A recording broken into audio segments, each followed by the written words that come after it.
Ya, Shalom, selamat pagi. Selamat pagi ya buat semuanya. Buat teman-teman dari Rumah Doa Segala Bangsa di mana saudara pun berada saat ini. Ya, selamat pagi ya. Pagi hari ini juga buat teman-teman saya ingin menyapa buat teman-teman saya yang ada di luar. Ya, kiranya hari ini saudara tetap ada dalam keadaan baik dan sehat ya. Untuk hamba-hamba Tuhan ya, dimanapun saudara melayani ya, kiranya tetap ada dalam keadaan sehat ya hari ini. Ya teman-teman, mari kita siapkan. Hari ini waktu studio sudah menunjukkan jam 8 kurang berapa? Kurang 20 menit ya waktu studio. Saya lihat cuaca di kota saya menyampaikan khotbah ini terang ya, cerah hari ini. Ya, kita berdoa. Bapa kami dalam surga, kembali kami datang menghadap hadirat-Mu yang kudus. Kami mengucap syukur Tuhan, jika pada pagi hari ini hamba boleh bangun dari tidur ya Bapa, dengan tidak kurang suatu apapun juga. Terima kasih Tuhan untuk sepanjang malam yang sudah kami lewati. Nafas hidup sudah Engkau berikan bagi kami pada pagi hari ini. Dan sebelum hamba menjalankan segala aktivitas, Bapa, kami rindu Tuhan pengurapan-Mu Tuhan pada pagi hari ini Tuhan. Urapi hamba-Mu Tuhan yang pagi hari ini mau menyampaikan kebenaran firman-Mu Tuhan. Biarlah firman-Mu Tuhan ya Bapa, ya Tuhan dapat boleh didengar ya Bapa. Kami mau belajar akan kebenaran firman-Mu Tuhan. Kami berdoa Tuhan buat semua teman-teman kami dimanapun mereka yang pada hari ini menonton akan live video ya Tuhan. Tuhan memberkatinya ya Bapa. Tuhan mampukan untuk mendengar ya Bapa. Mampukan mereka boleh mendapatkan pemahaman ya Bapa, dengan pemahaman yang benar. Pimpin hati kami Tuhan, hamba-Mu yang menyampaikan Tuhan. Pimpin dengan kuasa Roh Kudus-Mu ya Bapa. Karena tanpa pertolongan Roh Kudus-Mu Tuhan, hamba pun tidak mampu ya Bapa. Kami undang hadirat Roh Kudus-Mu Tuhan yang mengajar, mendidik kami Tuhan ya Bapa. Mari Allah Roh Kudus berbicaralah Tuhan. Pagi hari ini hamba siap, firman-Mu tidak akan kembali dengan sia-sia. Ketika firman-Mu ditabur tidak akan kembali dengan sia-sia. Firman-Mu adalah iya dan amin. Berkati Tuhan semua saudara-saudara kami yang sudah siap ya Bapa untuk mendengar pengajaran pada pagi hari ini. Dalam nama Tuhan Yesus, segala kuasa yang bukan berasal datang dari-Mu, yang mencoba menggagalkan ya Bapa, ya Tuhan sudah dipatahkan kuasanya dalam nama Tuhan Yesus. Bapa, terima kasih, kami mengucap syukur, haleluya, amin. Ya teman-teman yang saya kasih di dalam Tuhan Yesus, pagi hari ini selalu saya katakan, saya selalu semangat ya Bapa, semangat untuk menyampaikan kebenaran firman Tuhan, agar ya amanat agung ini dapat boleh disampaikan, dapat boleh didengar dimanapun saudara berada pada saat ini. Ya, mari kita siapkan hati kita. Saya akan bawakan khotbah yang agak berbeda pada pagi hari ini. Aduh, maaf sebentar, saudara. Adalah khotbah ekspositori, di mana saya memberikan judul perisai iman menangkis panah jahat ya.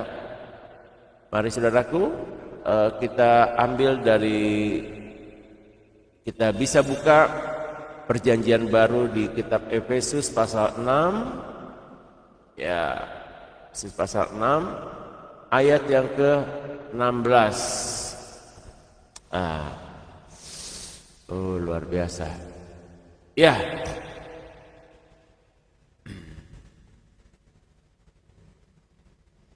Iya. Di dalam Efesus pasal 6 ya. Mari kita sama-sama membacanya. Efesus pasal 6 ayat yang ke-16. Dalam segala keadaan pergunakanlah perisai iman. Sebab dengan perisai itu kamu akan dapat memadamkan semua panah api dari si jahat. Ya. Saudaraku, bahwa perisai iman menangkis panah yang jahat. Ya, itu khotbah yang saya akan bawakan dalam khotbah expository, ya. Oke, kita akan berangkat dari kebenaran firman Tuhan, di mana saudaraku, bahwa khotbah expository, ya, ini adalah khotbah yang adalah salah satu jenis khotbah, ya. Ada 4 jenis khotbah, tapi saya ingin membawakan khotbah expository.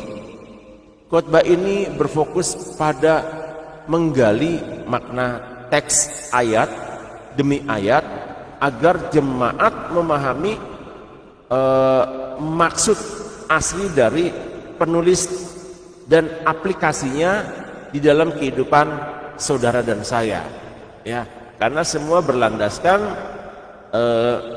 firman Tuhan, ya. Efesus 6 ayat yang ke-16. Ya.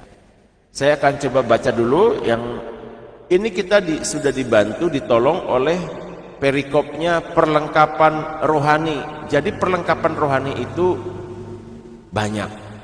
Tapi kita baca dulu ya. Ayat yang ke-10, akhirnya hendaklah kamu kuat di dalam Tuhan, di dalam kekuatan kuasanya. Kenakanlah seluruh perlengkapan senjata Allah, supaya kamu dapat bertahan melawan tipu muslihat iblis. Ayat yang ke-12, karena perjuangan kita bukanlah melawan darah dan daging, tetapi melawan pemerintah-pemerintah, melawan penguasa-penguasa, melawan kuasa-kuasa dunia yang gelap ini, melawan roh-roh jahat di langit. Ayat yang ke-13, sebab itu ambillah seluruh perlengkapan senjata Allah, supaya kamu dapat mengadakan perlawanan pada hari yang jahat itu dan tetap berdiri sesudah kamu menyelesaikan segala sesuatu. Ayat yang ke-14, jadi berdirilah tegap, berikat pinggangkan kebenaran, berbaju sirahkan keadilan. Ayat yang ke-15, kakimu berkasutkan kerelaan untuk memberitakan Injil damai sejahtera. Ayat 16, dalam segala keadaan pergunakanlah perisai iman, sebab dengan perisai itu kamu akan dapat memadamkan semua panah api dari si jahat. Ya, saudaraku, ketika kita membaca di dalam surat Efesus ayat yang ke-6, kita sudah dipandu dengan perikop perlengkapan rohani. Perlengkapan rohani itu adalah bagaimana saudara sebagai manusia harus dibentengi oleh perlengkapan rohani yang kita baca tadi, ya. Karena kehidupan kita, saudaraku, di dunia ini tidak luput dari macam-macam perlawanan dari musuh kita. Karena dikatakan dalam firman Tuhan musuh kita adalah apa?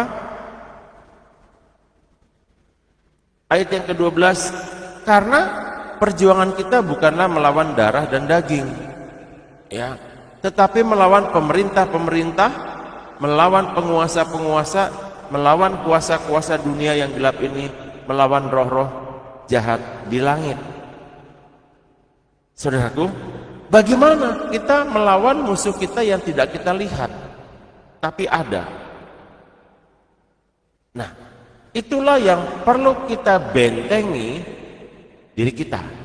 Di mana, saudaraku, latar belakang dari penulis. Saya ingin bahas dulu bahwa latar belakang dan konteks hermeneutikanya surat Efesus ini ditulis oleh siapa? Oleh Rasul Paulus. Supaya saudara mengetahui bahwa Rasul Paulus itu adalah seorang Ibrani asli dari suku Benyamin. Dan dia adalah orang yang terdidik ya dari rabi besar Gamaliel pada zamannya. Bahwa surat Efesus ini ditulis oleh orang yang pintar, orang yang belajar, saudaraku. Jadi kebenaran firman Tuhan ya, ini bagaimana Rasul Paulus ya, dari latar belakangnya saja saudara kita mengerti bahwa Rasul Paulus itu bukan orang sembarangan, saudaraku. Sebelum dia bertobat ya, latar belakangnya saudara juga memiliki latar belakang. Saya juga memiliki latar belakang, saudaraku. Tapi apapun latar belakang saudara tidak jadi masalah ketika Roh Kudus menjamah kehidupan saudara maupun saya. Seperti apa? Rasul Paulus, dia dipersiapkan seorang Ibrani ya, dari suku Benyamin. Suku Benyamin adalah salah satu suku dari 12 suku Israel. Dan Paulus adalah orang Yahudi dari suku Benyamin yang dididik oleh seorang Rabi Gamaliel. Nah, apa peranannya Paulus di dalam penulisannya? Paulus merupakan berperan aktif, saudaraku. Paulus berperan sebagai saksi Kristus yang menjelaskan kepada orang Yahudi bahwa Yesus adalah penggenapan seluruh hukum Taurat.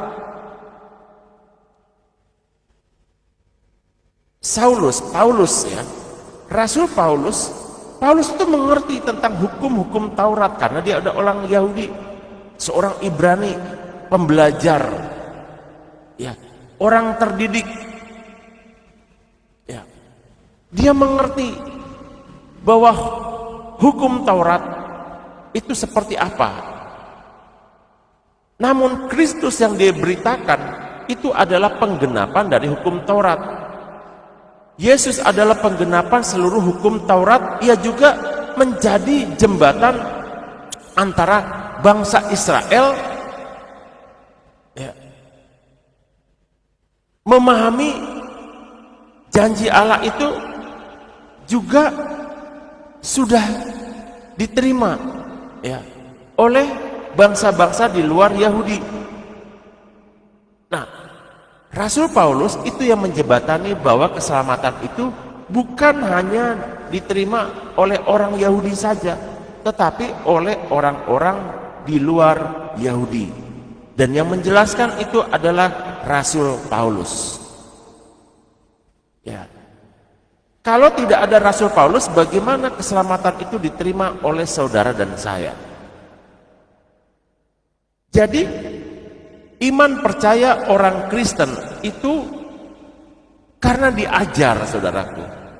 Diajar. Paulus mengajar kepada berbagai macam jemaat.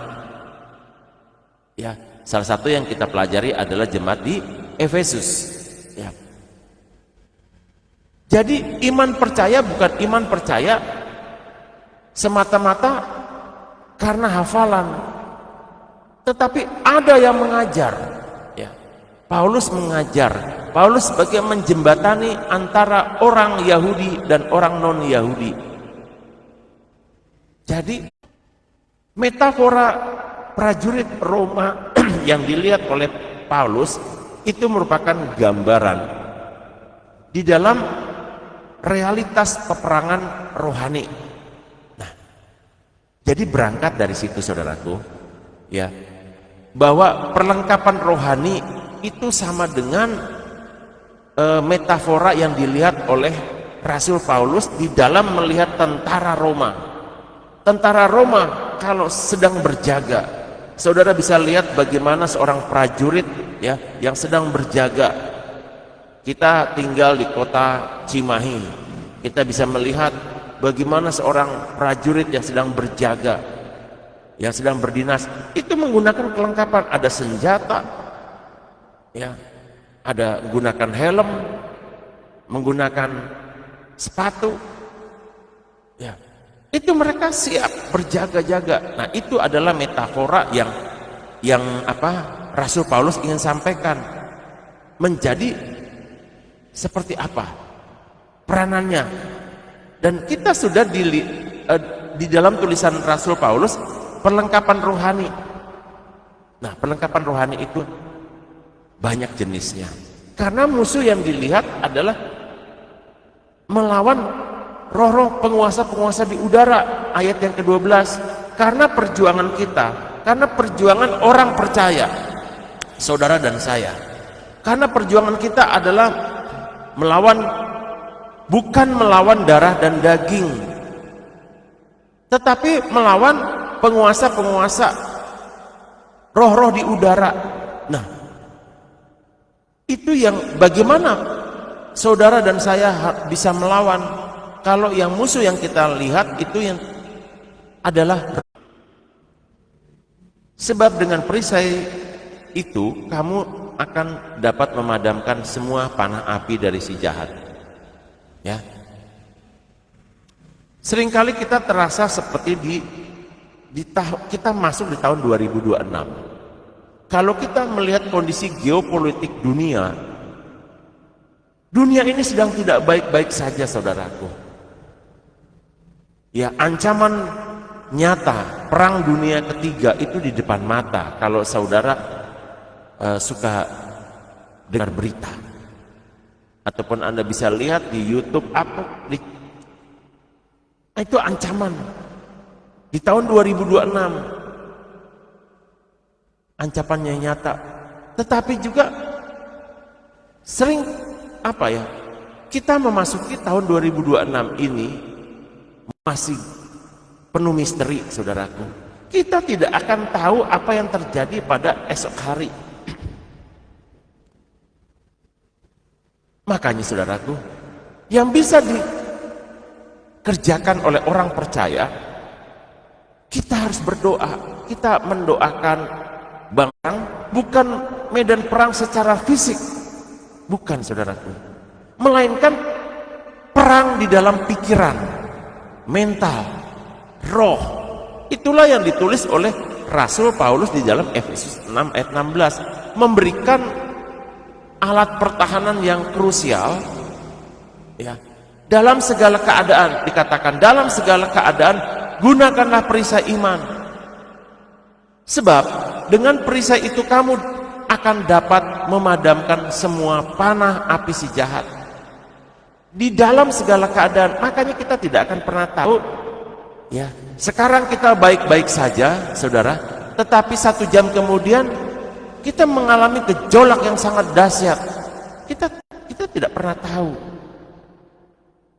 Kalau saudara dan saya tidak mempersiapkan, tidak memiliki perisai iman, ya, karena apa? Musuh kita itu adalah penguasa-penguasa roh-roh di udara yang tidak saudara dan saya lihat. Itu dilawannya harus dengan perisai iman, saudaraku. Kalau musuh yang terlihat enak dong, kita bisa mengelak, kita bisa menghindar. Kalau musuh yang tidak terlihat, saudara tidak tahu, saya pun tidak tahu. Maka sebagai orang percaya, saudara dan saya, ya, perlengkapilah diri kita dengan perisai iman. Ya, roh kita harus dimenangkan dulu. Kita berperang di dalam perang pikiran, perang mental, perang roh. Itu harus, yang diberikan penguatan adalah perisai iman saudara dan saya. Ya, mari kita telaah, saudaraku. Di dalam segala keadaan, ayat yang ke-16, dalam segala keadaan, ini maksudnya apa? Di dalam segala keadaan, jadi kita sebagai manusia harus bisa memprioritaskan bahwa peperangan yang kita lakukan itu adalah di dalam segala keadaan. Saudara dan saya tidak pernah tahu, kita harus siap, saudaraku. Prioritas kita harus menyiapkan diri kita sesiap-siap mungkin, yaitu ya dalam segala keadaan, saudaraku. Ya, dalam segala keadaan menjadi prioritas mutlak. Kata asli Yunani yang digunakan adalah enpasin, yang berarti di atas segalanya atau sebagai tambahan dari yang lain. Ya, memiliki makna iman bukanlah perlengkapan operasional. Iman adalah lapisan perlindungan terluar yang harus dibawa kemanapun, saat bekerja, saat dalam keluarga, maupun saat sendirian. Jadi di dalam segala keadaan, ayat yang ke-16 ya, dalam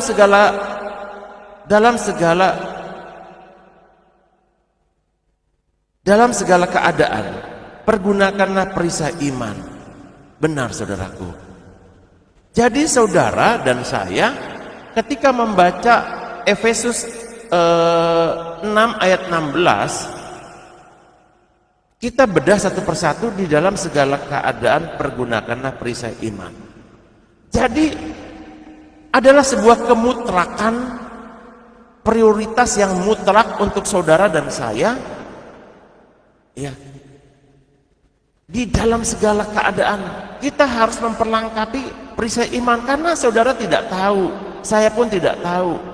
Dan di dalam lapisan perlindungan bukan darah dan daging, bukan perkara-perkara yang terlihat, saudaraku, tapi perkara-perkara yang tidak terlihat. Di ayat yang ke-12 jelas melawan, karena perjuangan kita, perjuangan manusia bukanlah melawan darah dan daging, tetapi melawan pemerintah-pemerintah, melawan penguasa-penguasa, melawan kuasa-kuasa dunia yang gelap ini, melawan roh-roh jahat di langit.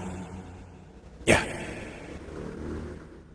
saudaraku, Anda tidak, tentunya kita sebagai manusia, ya, kita mau di dalam langkah perjalanan kita ini baik, saudaraku. Normal, setiap manusia ingin dalam setiap langkahnya, mulai dari bangun pagi, keluar rumah, dan seterusnya melakukan aktivitas pekerjaan, tentunya ingin semuanya berjalan dengan baik. Namun kenyataannya tidak demikian, saudaraku. Nah, maka itu saya sebagai hamba Tuhan selalu menyarankan berdoa dulu sebelum melangkah keluar, sebelum Anda melakukan aktivitas, sebelum Anda memberikan statement-statement ya kepada orang di luar sana, mungkin melalui gadget saudara. Pergunakanlah perisai iman agar Roh Kudus memimpin saudara di sepanjang hari ini. Ya, saudaraku, karena kita tidak pernah tahu itu. Ya, kita tidak menghendaki mencari musuh, tidak. Tetapi kalau kita sadar betul, kemanapun kita melangkah, kita harus berdoa agar ketika pencobaan itu datang di dalam kehidupan saudara dan saya, kita sudah diprotek oleh Tuhan. Ya, kita akan diberikan solusi yang terbaik. Kita akan dimampukan. Bukan kita kuat. Jadi jangan Anda maupun saya menyombongkan diri, Anda seolah-olah orang yang kuat ketika menjalankan kehidupan di luar sana. Yang ke-16b dikatakan, dalam segala keadaan pergunakanlah perisai iman. Ya, yang 16b, sebab dengan perisai itu kamu akan dapat memadamkan semua panah. Ya. Sebab dengan perisai. Nah, perisai bahasa Yunaninya adalah apa, saudaraku? Bahasa Yunaninya adalah theurios, ya. Bahasa Yunani dari perisai itu adalah thureos. Jadi Paulus tidak merujuk pada perisai yang bulat kecil atau bahasa Yunaninya adalah pelta, tubuhnya. Kalau Anda melihat perisai peristiwa huru-hara, ya, di Jakarta seringkali terjadi huru-hara pada saat itu, maka tentara ataupun bapak keamanan akan menggunakan perisai tureos. Artinya selain menggunakan helm, tapi menggunakan perisai sekujur badannya, sekujur tubuhnya, supaya tubuhnya tidak kena pukulan, tidak kena lemparan. Ya. Kalau Anda melihat, jadi berasal dari kata tura yang berarti pintu. Jadi tureos itu adalah perisai yang cukup besar, lebih kurang 1 sampai 1,2 meter, ya, hampir setinggi manusia. Ya. Kata aslinya adalah turea, ya. Tura. Tura itu adalah artinya daun pintu, ya. Berarti seperti daun pintu. Jadi perisainya itu seperti daun pintu. Kalau Anda melihat rumah Anda itu kan pintu besar. Jadi itulah perisai yang dipergunakan oleh tentara Roma, cukup besar. Dan di dalam kita melihat huru-hara, kita melihat pasukan keamanan itu menggunakan perisai yang sangat besar. Nah, bukan perisai yang kecil. Karena saudara harus bisa menjaga, melindungi diri. Ya. Jadi di aplikasinya apa? Iman bukan sekedar percaya Tuhan ada, bukan hanya sebatas itu. Tapi iman adalah keyakinan yang membungkus seluruh eksistensi kita sehingga tidak ada celah bagi musuh. Ya. Jadi saudaraku, tadi saya sudah menggunakan analisis teknisnya di dalam kita membahas masalah perisai yang bahasa aslinya. Mungkin saudara tanya, itu kan bahasa Indonesia. Betul, saya mau menjelaskan bahasa aslinya. Perisai di dalam bahasa aslinya adalah tureos. Tureos adalah berasal dari kata tura yang berarti pintu. Jadi perisainya itu seperti pintu yang menutupin prajurit untuk perlindungan diri. Jadi analisisnya seperti itu. Perisai ini berbentuk persegi panjang besar, cukup untuk menutupi seluruh tubuh prajurit, terbuat dari kayu yang dilapisi kulit binatang yang tebal. Ya. Karena zaman dahulu saudaraku dikatakan apa? Ya. Panah api si jahat. Ya, panah api si jahat. Kalau tentara zaman dahulu saudaraku, kalau berperang itu panahnya itu ujungnya ditaburi dengan ter, ya, aspal, dibakar, dan musuh akan menyerang dengan panah. Jadi saudaraku, ketika panah itu akan mengenai sasaran, tapi karena ada tureos, ada perisai yang bisa melindungi si prajurit, maka panah api si jahat itu akan ditangkis oleh perisai.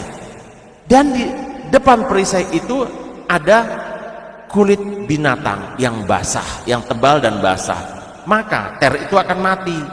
Begitu panahnya nempel, ya, di perisai itu, maka dia akan mati.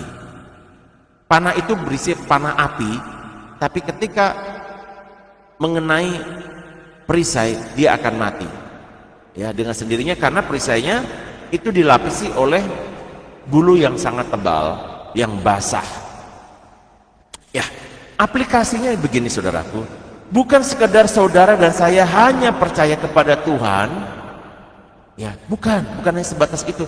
Tapi iman saudara dan iman saya adalah keyakinan yang membungkus seluruh eksistensi kita, sehingga tidak ada celah bagi musuh. Karena kita tahu, oh, musuh kita ini menyerang dari sisi kiri atau dari kanan atau dari depan atau dari belakang. Itulah perisai iman yang membungkus diri kita dari kuasa-kuasa jahat. Anda mengerti? Ya. Jadi di dalam ayat yang ke-C, Efesus 6 ayat 16c dikatakan memadamkan semua panah api. Memadamkan apa panah api? Pada masa itu, panah itu dicelupkan ke dalam aspal cair dan dibakar. Prajurit Romawi akan meredam perisai kulit mereka ke dalam air sebelum mereka berperang. Jadi perisai itu akan meredamnya di air, karena di depan perisai itu ada kulit binatang yang basah, ya, direndam sama air, agar ketika terjadi peperangan, perisai yang panah api yang ujungnya disiram dengan ter yang dibakar, ketika mengenai perisai dia akan mati, saudaraku. Jadi eksplorasi rohani, saudaraku, panah api adalah apa, saudaraku? Adalah serangan yang sifatnya membakar. Seperti, saudaraku, Anda memiliki emosi, Anda memiliki marah-marah, Anda memiliki rasa kecemasan, ya.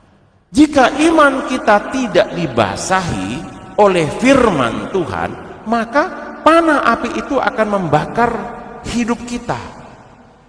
Iman menangkis dari, jadi iman itu menangkis, dan air yang artinya firman memadamkan rasa emosi, marah, kecemasan. Ya, kita tidak terbendung, saudaraku, kalau kita tidak pernah tahu musuh kita siapa. Karena musuh kita itu bukan seperti yang terlihat, bukan berarti manusia yang terlihat. Karena di ayat yang ke-12 dikatakan, karena perjuangan kita, saudara dan saya ini berjuang hidup di tahun 2026, ya, bukanlah melawan darah dan daging. Semua permasalahan itu akan datang dalam kehidupan saudara dan saya tanpa diundang, sudah pasti akan datang. Kalau musuh kita terlihat, kita bisa menghindar, saudaraku, ya, karena itu terlihat. Tapi di dalam firman Tuhan adalah melawan penguasa-penguasa, melawan kuasa-kuasa dunia yang gelap ini, melawan roh-roh jahat di langit. Adalah kuasa-kuasa kegelapan yang ada di langit yang saudara tidak lihat. Maka itu pada pagi hari ini saya membawakan tema khotbah perisai iman menangkis panah jahat. Anda mengerti, saudaraku? Ya. Panah api adalah serangan yang sifatnya membakar. Kalau panah api itu, tetapi itu panah api, ya, di dalam secara fisik, kalau Anda melihat panah api yang menancap di perisai, yang terkena sasarannya pasti akan membakar, karena ujung panah api itu ditaburi oleh aspal. Itu yang terjadi.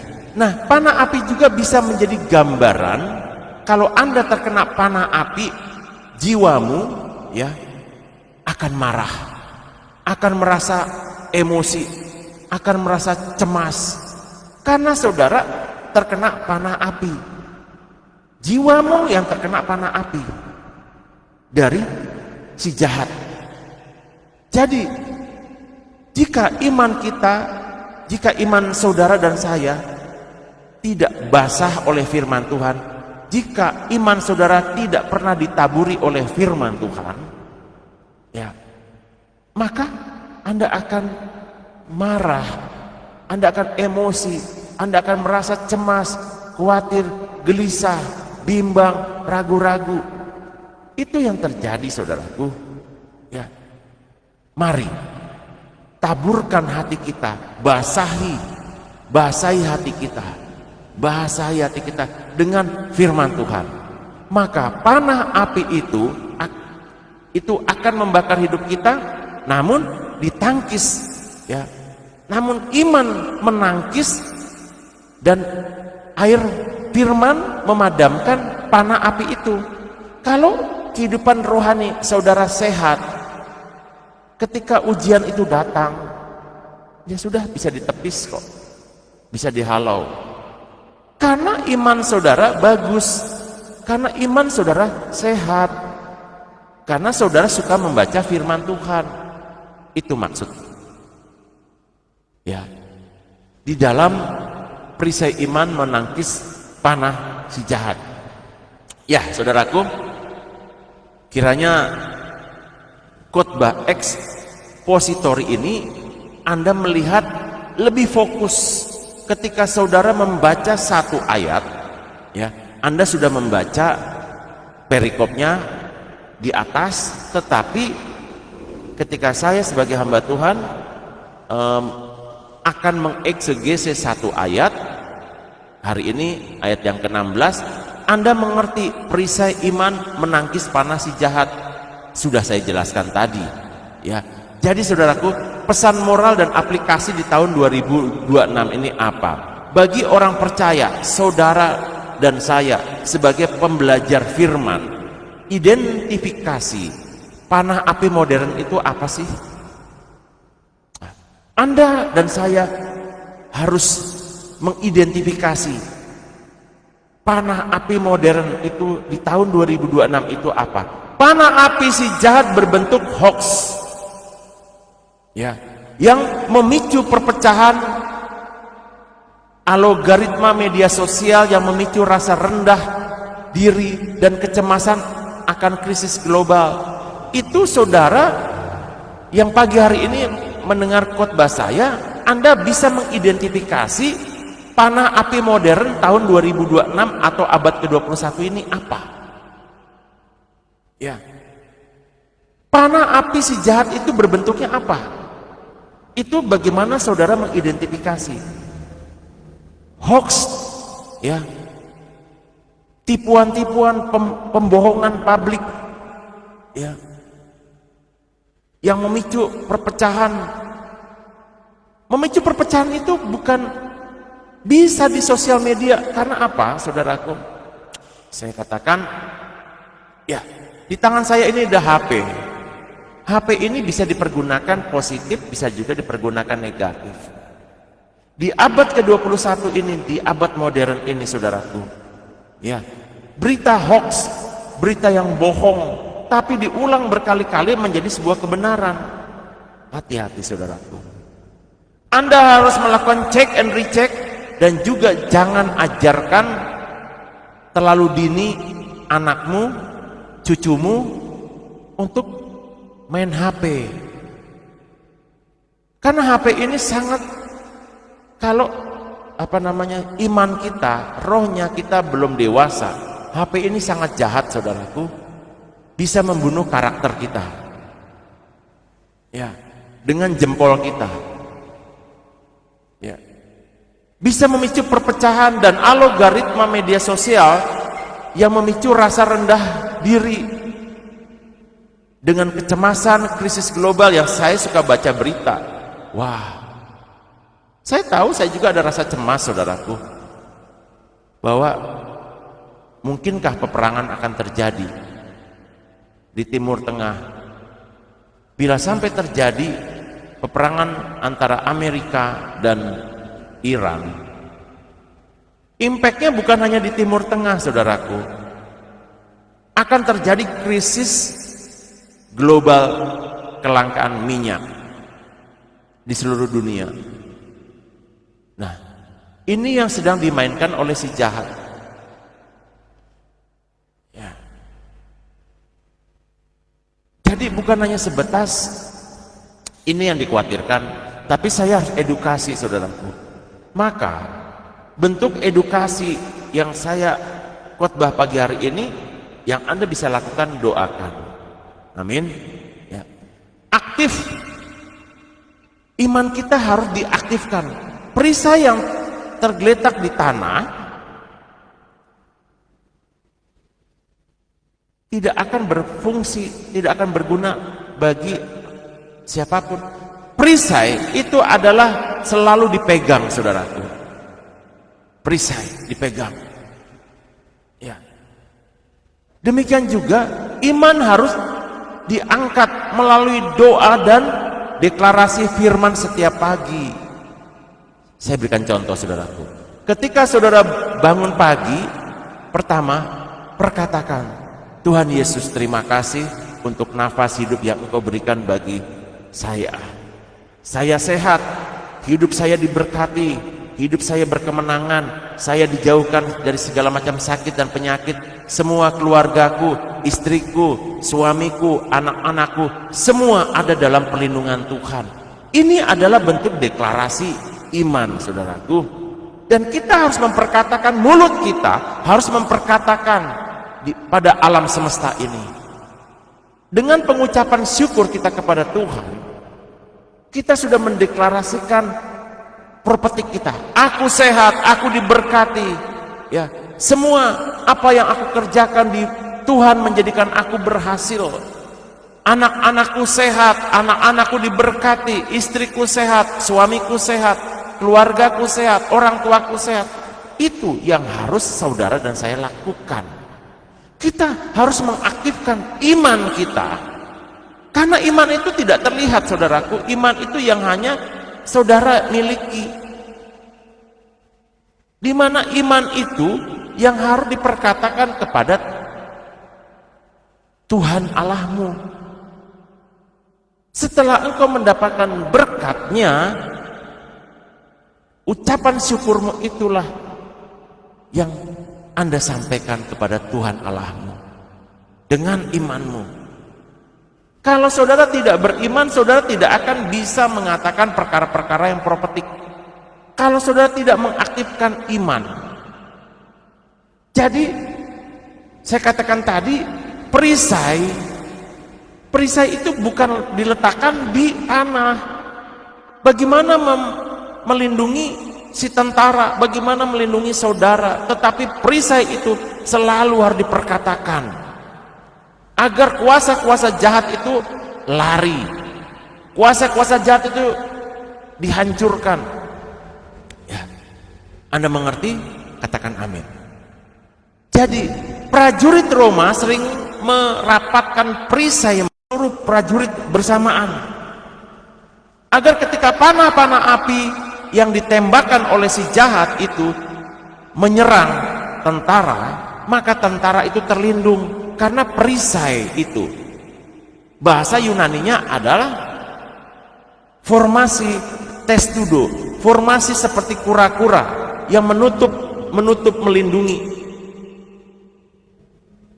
Jadi Anda lihat kura-kura, dia bisa kuat, bisa bertahan dari serangan karena dia apa, saudaraku? Dia tubuhnya dilindungi oleh perisai. Itu yang namanya testudo. Ya. Demikian diri kita juga harus dibungkus, dilindungi oleh perisai iman. Jangan telanjang. Jadi perisai iman itu selalu diperkatakan, saudaraku. Jangan perisai iman yang saudara miliki dan saya itu harus diaktifkan. Jangan disimpan di lemari, jangan disimpan di tanah. Engkau tidak akan terlindung. Yang mengerti katakan amin. Oke, saudaraku. Jadi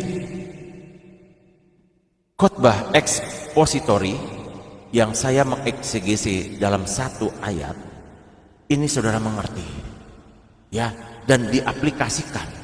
Jadi sebagai penutup, saudara, si jahat tidak akan pernah berhenti memanah. Ya, tetapi Tuhan telah menyediakan perisai yang tak tertembus. Jika hari ini Anda merasa lelah karena serangan pikiran dan kekhawatiran, periksalah perisai Anda. Apakah Anda sedang mengandalkan logikamu atau sedang mengangkat imanmu? Ini refleksi, saudaraku. Ya. Bapa kami di surga, terima kasih Tuhan. Pagi hari ini Bapa, hamba sudah mengkhotbahkan dari Efesus 6 ayat yang ke-16 ya Bapa, tentang perisai iman menangkis panas si jahat.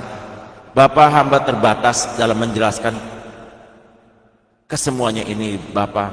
Namun seperti Engkau mengajar hamba, Roh Kudus mengajar hamba, ya Tuhan, hamba punya kerinduan bahwa jiwa-jiwa ya Bapa yang pada pagi hari ini ya Bapa, teman-teman kami, saudara-saudara kami Tuhan, ketika mereka mendengar kebenaran firman ini, Tuhan singkapkan hal-hal yang menutup mata hati mereka agar mereka mengerti ya Bapa, dan sungguh benar bahwa musuh kami adalah bukan darah dan daging, tetapi penguasa-penguasa roh-roh di udara yang jahat ya Bapa.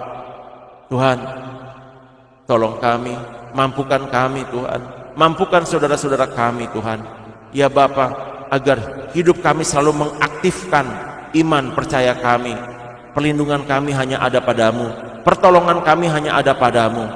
Tuhan, terima kasih. Berkati Tuhan ya Bapa akan hambamu di dalam pelayanan ya Bapa, di sosial media ini Tuhan, agar amanat agung ini bisa disampaikan ya Bapa, lancarkan ya Bapa ya Tuhan, agar amanat agung ini Tuhan ya Bapa bisa diterima ya Bapa ya Tuhan. Hamba tidak sempurna ya Tuhan, namun kesempurnaan itu adalah milik-Mu Tuhan, agar Tuhan semakin banyak jiwa-jiwa yang mendengar kebenaran firman-Mu Tuhan, dan mereka boleh menjadi orang percaya. Bapa, terima kasih. Kami akan menjalankan segala aktivitas hari ini. Hamba sebagai pedagang ya Bapa, Tuhan berkati hamba, Tuhan berkati usaha yang hamba lakukan Tuhan. Demikian juga Tuhan buat hamba berhasil ya Bapa, berkati semua teman-teman kami juga, apapun yang dilakukan oleh mereka, buatlah mereka berhasil.